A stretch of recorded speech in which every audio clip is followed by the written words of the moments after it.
এই বদরের মতো গুরুত্বপূর্ণ বিষয় মুসলমানরা ভুলে যাওয়ার কারণে আজকে মুসলমানদের এই দুরবস্থা। আজকে মুসলমান নির্যাতিত, নিপীড়িত, লাঞ্ছিত হচ্ছে সারা বিশ্বের প্রতিটা কোনায় কোনায়। আজকে বাংলাদেশ বলেন, ভারত বলেন, ফিলিস্তিন বলেন, সিরিয়া বলেন, যে কোনো জায়গায় যে কোনো প্রান্তে মুসলমান আজকে নির্যাতিত, নিপীড়িত, লাঞ্ছিত, বঞ্চিত তারা। গত কয়েকদিন পূর্বে আপনারা সবাই জানেন ফিলিস্তিনের মধ্যে নিরীহ, একেবারে দুর্বল ছোট ছোট মেয়ে, ছোট ছোট ছেলেদেরকে ইসরায়েলের যেই মুসলমানদের চিরশত্রু আল্লাহ তাআলা যাদেরকে লানত দিয়েছেন, যারা চির লানত প্রাপ্ত সেই ইহুদিরা, তারা মুসলমানদের এই বাচ্চাদেরকে নির্বিচারে হত্যা করেছে। তাদের সাথে চুক্তিবদ্ধ যে যুদ্ধ হবে না, তারা যুদ্ধ হবে না বলার পরে তারা এই যুদ্ধ করে আবার শুরু করলো, মুসলমানদেরকে শেষ করে দিল। দিছে না, মুসলমানদেরকে শেষ করে দেওয়ার কারণ হচ্ছে কি? একটাই কারণ, আজকে মুসলমানরা জিহাদকে ভুলে গিয়েছে। হাতের মধ্যে তসবিহ নিয়েছে, হাতের মধ্যে তসবিহ, তারা জিহাদ করাকে ভুলে গেছে, শুধু তসবিহ জপা শুরু করেছে। আজকে এই মুসলমানদের নির্যাতন, নিপীড়ন হওয়ার একটাই কারণ, হ্যাঁ, আল্লাহ তাআলার হুকুম, ইয়া আইয়ুহাল্লাযীনা আমানু কুতিবা আলাইকুমুস সিয়াম, তোমরা রোজা রাখো, তোমাদের উপরে রোজা ফরজ করা হয়েছে। আপনারা রোজা রাখতেছেন, রোজা ফরজ, আপনারা রোজা করতেছেন, আমল করতেছেন।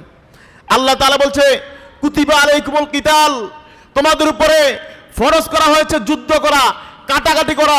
ওয়াকাতিলু ফি সাবিলিল্লাহ আল্লাযীনা ইউকাতিলুনাকুম, যারা তোমাদেরকে হত্যা করতেছে, যারা তোমাদেরকে মারতেছে, তোমরা তাদেরকে মারো, তাদেরকে একেবারে শেষ করে দাও। কাতিল মানে কেটে ফেলো তাদেরকে, যেইভাবে খুশি সেইভাবে মারা। হ্যাঁ, ওয়াকাতিলু ফি সাবিলিল্লাহ, তোমরা আল্লাহর রাস্তায় জিহাদ করো, মারামারি করো, কাটাকাটি করো।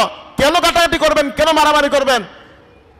ইউকাতিলুনাকুম, যেহেতু তারা তোমাদেরকে মারতেছে। আজকে মুসলমানদেরকে মারতেছে, ভারতের মধ্যে মুসলমানদেরকে মারতেছে। তারা সেহরি খাবে কেন, সেখানে তাদেরকে মারতেছে। গরুর গোশত খাবে কেন, সেখানে তাদেরকে মারতেছে।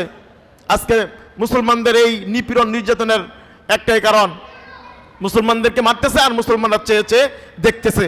তারা শুধু এইভাবে মাইর খাচ্ছে।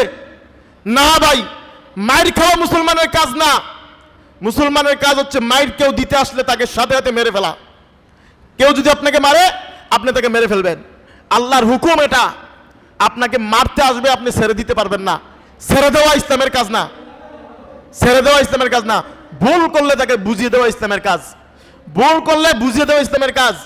রাসূলুল্লাহ সাল্লাল্লাহু আলাইহি ওয়াসাল্লাম যে বদরের যুদ্ধটা, আপনারা জানেন বদরের যুদ্ধটা এটা ইসলামের মুসলমানরা আগে শুরু করছে। হুজুররাও জানে না, অনেক হুজুররাও জানে না, মনে করবে যে হুজুর কি বলতেছে। এই বদরের যুদ্ধের ইতিহাস যদি জানেন, মুসলমানরা আগে গিয়ে যুদ্ধের জন্য প্রস্তুত হয়েছে। মুসলমানরা কেন আগে গিয়েছে? যাওয়ার কারণ হচ্ছে তাদেরকে নির্যাতন করে তাদের জায়গা থেকে, তাদের বাড়ি থেকে বের করে দিয়েছে। তাদের বাড়ি থেকে বের করে দেওয়ার কারণে তারা যেখানে আশ্রয় নিয়েছে সেখানেও মারার জন্য প্ল্যান করছে। এই প্ল্যানকে বেচতে দিয়েছে রাসূলুল্লাহ সাল্লাল্লাহু আলাইহি ওয়াসাল্লাম এবং তার সাহাবায়ে কেরামরা। বদরের যুদ্ধ মাত্র 313 জন নিয়ে এই যুদ্ধ শুরু হয়েছে। মাত্র 313 জন, 1000 শক্তিশালী দলের সাথে 1000, তারা 1000, শুধু তারা মানুষ না, তাদের সাথে অস্ত্র শস্ত্র, তাদের সাথে যুদ্ধ সরঞ্জাম সব ছিল।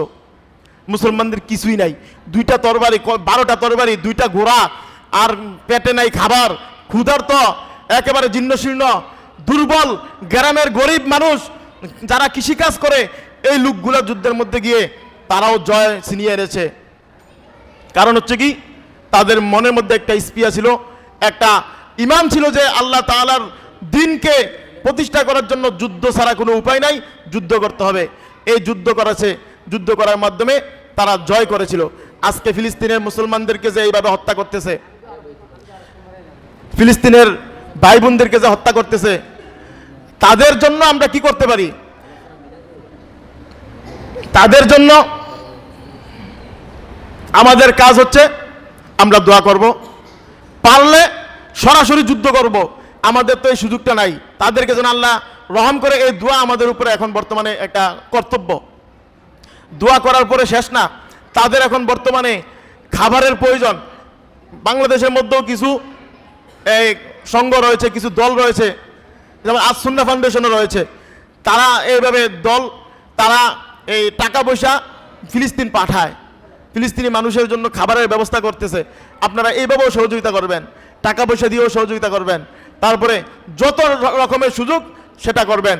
তবে বিশেষ কথা হচ্ছে যে আয়াত আমি তেলাওয়াত করেছি যে কুতিবা আলাইকুমুল কিতাল, কুতিবা আলাইকুমুল কিতাল, কোনো আলেম এখন বলতে পারে না এই আয়াতগুলা, অর্থ বুঝে না ভালোভাবে। কারণ তারা কুতিবা আলাইকুমুস সিয়ামে শুধু জানে, কুতিবা আলাইকুমুস সিয়াম রোজা ফরজ করা হয়েছে, কুতিবা আলাইকুমুল কিতাল এটাও ফরজ করা হয়েছে, যুদ্ধ সেম ভাবে সেম। তাহলে এই যুদ্ধ যদি আপনার অন্তরের মধ্যে যদি যুদ্ধের যে রাসূলুল্লাহ সাল্লাল্লাহু আলাইহি ওয়াসাল্লাম যে কাজটা করছে এই কাজটা আমি করব, এই যুদ্ধ আমি করব, তাহলে মুসলমানদেরকে আজকে এইভাবে নিপীড়ন নির্যাতন হতে হতো না। আপনাকে মারতে আসছে যারা, তাদেরকে আপনি যেখানে পাবেন সেখানে মেরে ফেলবেন, কারণ তাকে মারা এখন ফরজ হয়ে গেছে আপনার উপরে। ভারতের মুসলমানদের উপরে যারা এই আক্রমণ করেছে, হত্যা করেছে, তাদেরকে চিহ্নিত করে করে যেখানে পাবেন সেখানে হত্যা করবেন। এটা হচ্ছে আপনার উপরে এখন ফরজ, ফরজ কাজ আপনার উপরে পড়ে আছে।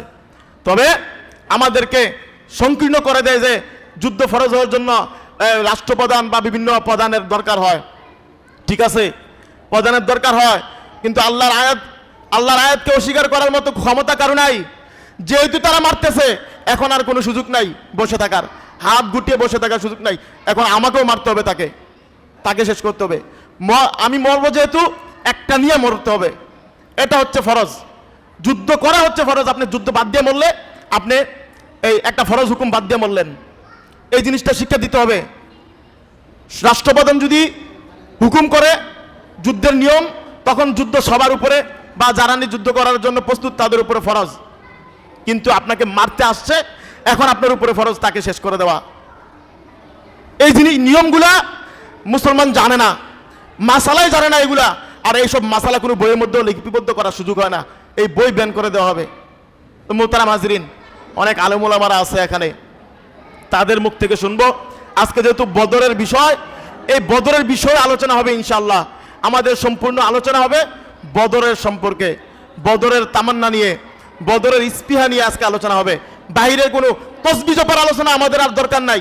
এই তসবিহ জপার আলোচনা একেবারে মুসলমানদেরকে শেষ করে দিয়েছে আজকে। তসবিহ জপার আলোচনার কোনো আর দরকার নাই। এইভাবেই মানুষ তসবিহ গলায় নিয়ে ঝুলতেছে। দরকার জিহাদি তামান্না, দরকার বদরি তামান্না, দরকার হচ্ছে রাসূলুল্লাহ সাল্লাল্লাহু আলাইহি ওয়াসাল্লাম যেভাবে লিড দিয়েছেন যুদ্ধের ময়দানে গিয়ে সরাসরি যুদ্ধ করেছেন, সেই শিক্ষা নেওয়া।